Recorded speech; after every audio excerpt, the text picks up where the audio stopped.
तीसरा विश्व युद्ध हो। लोग दशकों से तीसरे विश्व युद्ध की संभावना के बारे में बात करते आ रहे हैं। इसकी शुरुआत 1960 के दशक में हुई थी, जब अमेरिका और रूस के बीच कोल्ड वॉर चल रहा था। लेकिन हम सब की किस्मत अच्छी थी कि ऐसा कुछ नहीं हुआ। पर चलिए मान लेते हैं कि हम इतने खुशकिस्मत नहीं हैं और अगली बार इसे टाल नहीं पाते। तीसरा विश्व युद्ध कब हो सकता है? खैर, यह कहना तो मुश्किल है।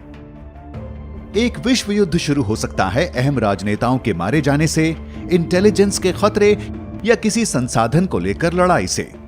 इस तरह से जंग की बात करने से लगता है कि यह होना संभव है, लेकिन यह होने की असल संभावना आपकी इस सोच से काफी कम है। 1945 के बाद से दुनिया ने कई तरह की लड़ाइयां देखी हैं।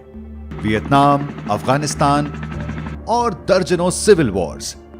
हमें यह याद रखना चाहिए कि एक विश्व युद्ध शुरू होने के लिए यह जरूरी है कि पूरी दुनिया उसमें शामिल हो। और दुनिया का ढांचा 1945 के बाद से बहुत बदल चुका है। देशों में अब उस तरह की दोस्ती नहीं रही जैसी एक वक्त तक हुआ करती थी। सेनाएं अब पहले से कहीं ज्यादा मजबूत और होनहार हो चुकी हैं। पिछले विश्व युद्धों की तरह इसमें भी लाखों लोगों की जानें जाएंगी और दुनिया को इससे उबर पाने के लिए सदियां न सही दशकों का वक्त तो लग ही जाएगा। खासतौर से आज के जमाने में इस्तेमाल होने वाले हथियारों की वजह से। जंग के मैदान पर मौजूद सैनिकों के पास एक्सोस्केलेटन्स हो सकते हैं। ये ऐसे मेटल फ्रेम होते हैं जो सैनिक के शरीर को कवर करते हुए उसकी ताकत को बढ़ाते हैं। हालांकि इससे सैनिक किसी रोबोकॉप में नहीं बदलेंगे, पर इसके जरिए वो भारी हथियारों को उठाकर लंबी दूरियां आसानी से तय कर सकते हैं। ऐसे हथियार जो कोनों में खुद को मोड़ तोड़ सकें, उनकी भी संभावना है।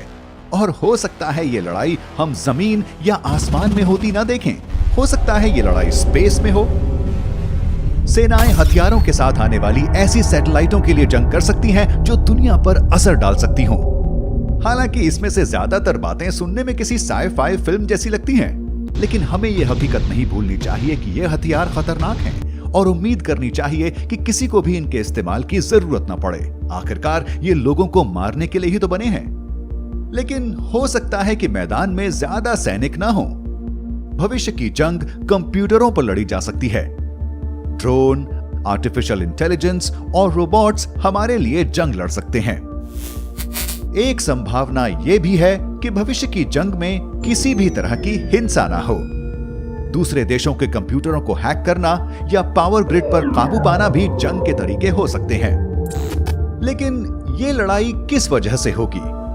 ये अहम संसाधनों को लेकर हो सकती है, खासतौर से पानी को लेकर। चूंकि साफ पानी बहुत कम मात्रा में है और बेहद अहम है, इसकी कमी होने से देशों के बीच जंग हो सकती है। लेकिन हमें उम्मीद है कि तीसरा विश्व युद्ध ज्यादा लंबा नहीं चलेगा। तो यह खत्म कैसे होगा? तीसरा विश्व युद्ध अब तक ना होने के पीछे की एक वजह, बल्कि सबसे अहम वजह है ये चीजें। दूसरे विश्व युद्ध के दौरान अमेरिका ने जापान पर परमाणु यानी न्यूक्लियर हमला किया था, जिससे 1 लाख लोगों की जान गई थी। जिन शहरों पर ये बम गिरे थे वो दशकों तक इससे उबर नहीं पाए। दूसरे विश्व युद्ध में इस्तेमाल हुए दोनों बम आज के वक्त में मौजूद हथियारों के आगे बहुत कम हैं। और हां, इस वक्त दुनिया में लगभग 14,000 परमाणु ठिकाने हैं। इनमें से ज्यादातर अमेरिका, रूस और चीन के पास हैं।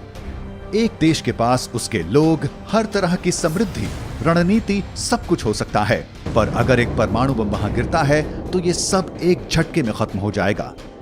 और अगर एक देश परमाणु हमला करता है तो दूसरा देश ऐसा करने से क्यों रुकेगा?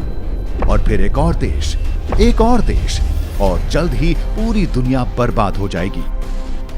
तो ये लड़ाई जीतेगा कौन? कोई भी नहीं। पूरे जोर पर तीसरा विश्व युद्ध होने से पूरी दुनिया पर असर होगा। यह कहा जा सकता है कि दुनिया पहले जैसी नहीं रहेगी। लेकिन इस चिंता में अपनी रातों की नींद ना उड़ने दें। वैसे भी दर्जनों देशों के बीच ऐसी कोई जंग कल तो नहीं होने वाली। अगर 2 देशों के बीच कोई लड़ाई होती भी है तो भी दूसरे देशों की उसमें शामिल होने की ज्यादा संभावना नहीं है। जंग एक भयानक चीज है, हमें इससे बचने की कोशिश करनी चाहिए।